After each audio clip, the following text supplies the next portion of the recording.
Hello friends, I am Apruti. Welcome back to our channel plants space. Cow dung यानी गोबर की खाद एक ऐसा खाद है जो इजीली अवेलेबल होता है। अगर आप ग्रामीण क्षेत्र से हैं या ऐसी जगह से हैं शहरों में भी जहां आसपास गाय भैंस हैं तो आपको ये इजीली अवेलेबल होगा। लेकिन अगर आप बड़े शहरों से हैं, बिल्डिंग्स में रहते हैं तो फिर ये आपको नहीं मिल पाएगा, या फिर आपके आसपास कहीं ऐसी डेयरी वगैरह है कहीं तो वहाँ से आप लेके आ सकते हैं। लेकिन आज हम आपको इसमें डिफरेंस भी बताएंगे। दो तरह का है इसमें। सबसे पहले तो ये कावडंग केक यानी कि जो हिंदी में जिसको उपले या कंडे भी कहते हैं, जो गोबर से बनाया जाता है और ये ड्राई हो जाता है तो कुछ ऐसा लगता है।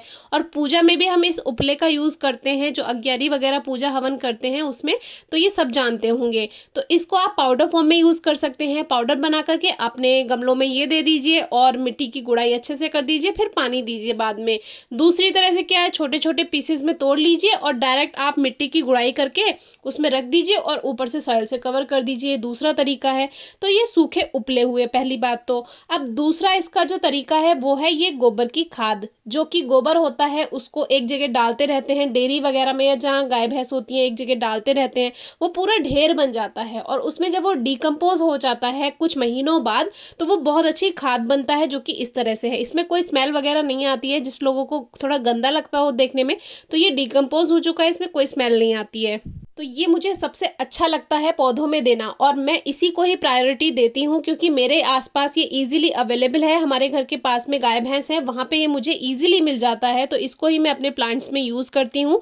इसके अलावा आप वर्मी कंपोस्ट यूज़ कर सकते हैं। अगर आप बिल्डिंग्स में रहते हैं, नहीं है आसपास, तो आप ऑनलाइन जो वर्मी कंपोस्ट है वो भी मंगवा सकते हैं। लेकिन ऑनलाइन में थोड़ा सा ये रहता है कि पता नहीं असली है या नकली है, उसमें कुछ भी बना करके आपको वो दे देंगे। या फिर कोई ट्रस्टेड नर्सरी है, अगर आप जानते हैं कहीं कि वहाँ पे सही वर्मी कंपोस्ट मिलेगा, जो केचुए की खाद वगैरह होती है उससे तैयार किया जाता है, तो आप वहाँ से भी ले सकते हैं। लेकिन आज हम केवल गोबर की खाद और ये जो उपला है इन दोनों में आपको डिफरेंस बताएंगे कौन सा खाद अच्छा है। तो जब आप ऐसी जगह रह रहे हैं, नहीं कहीं पे मिल पा रहा है, लेकिन आप गाँव जाते हैं या वहाँ जाते हैं जहाँ ये आपको ईजिली अवेलेबल है, तो आप वहाँ से ये कुछ उपले लेकर आ सकते हैं और ये आपके बहुत टाइम तक प्लांट्स में काम कर जाएंगे। तो एक तो हुआ ये तरीका। लेकिन बेस्ट वाला जो है वो दूसरा वाला, जो पाउडर फॉर्म में मैंने आपको दिखाया, उधर जो डिकम्पोज हो चुका गोबर की खाद है वो सबसे अच्छा रहता है। उपले को यूज़ करने का एक और तरीका है, इसको आप पानी में सोक कर सकते हैं, भिगो के रख दीजिए कुछ दिन, और जब वो थोड़ा सा पुराना हो जाए, लगभग 4-5 दिन पुराना, आप उसको लिक्विड फॉर्म में यूज़ कर सकते हैं। जैसे 1 मग आप वो वाला लिक्विड ले लीजिए जो आपने भिगो कर रखा है, और उसमें 4-5 मग या 5-6 मग पानी और मिला दीजिए और उसको डाइल्यूट करके वो आप प्लांट्स में दे, वो तरीका है। दूसरा ये जो है, ये वाला जो खाद है, ये जब आप लेकर आते हैं तो ये हल्का सा मॉइस्ट रहता है, यानी इसमें नमी रहती है, गीलापन रहता है। अगर ये ज़्यादा गीला है, मान लीजिए बारिश पड़ी है या कोई और वजह है, तो इसको आप हल्की सी धूप दिखा दें और हल्का सा इसको सुखा लें, ड्राई कर लें। बिल्कुल ही ड्राई नहीं करना है, यानी कि ये भुरभुरा नहीं होना चाहिए। जैसे मैं आपको मिट्टी में बताती हूँ, भुरभुरा एक टर्म मैं आपको यूज़ करती हूँ, तो वो भुरभुरा यही है कि इसमें थोड़ा खुलापन होना चाहिए, लेकिन हल्की सी नमी भी रहनी चाहिए। नमी से क्या है, इसकी जो पावर है वो सेव रहती है। वैसे आप मार्केट वाला जो खाद लेंगे वो तो सूखा होता है, आप सोचेंगे, लेकिन वो मार्केट वाला है, अगर उसमें मॉइस्चर रहेगा तो उसमें वो सही नहीं रहेगा, इसीलिए उसको ड्राई करते हैं। लेकिन जब आप ये वाला गीला वाला खाद लेकर आते हैं जो डिकम्पोज हो चुका है, तो ये हल्का सा मॉइस्ट रहता ही है। और हमारे एक व्यूअर ने कहा था कि इसमें कीड़े भी कभी कभी रहते हैं, सफ़ेद रंग के छोटे छोटे, तो उसको आप जब हल्की सी धूप दिखा देंगे तो वो चींटियाँ वगैरह कीड़े ले जाती हैं या चिड़िया ले जाती हैं, वो एकदम क्लीन हो जाता है।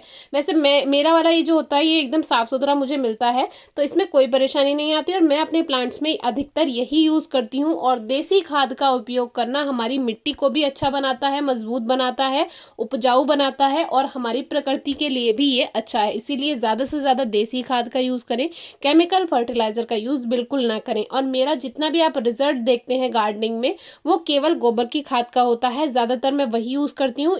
इसके अलावा सब्जियों के, फलों के जो छिलके होते हैं उनसे, और सूखी पत्तियों से जो हम कंपोस्ट बनाते हैं वो यूज़ करते हैं, लेकिन वो इतना ज़्यादा नहीं होता कि हम सभी प्लांट्स में यूज़ कर सकें। और केले के छिलके से, संतरे के छिलके से, इनसे भी आप लिक्विड फॉर्म में बना सकते हैं, वो भी हमने आपको बनाना दिखाया है, यूज़ करना दिखाया है। सरसों की खली का प्रयोग आप कर सकते हैं। तो ये बहुत सारे तरीके हैं, देसी खाद में भी बहुत सारे तरीके होते हैं।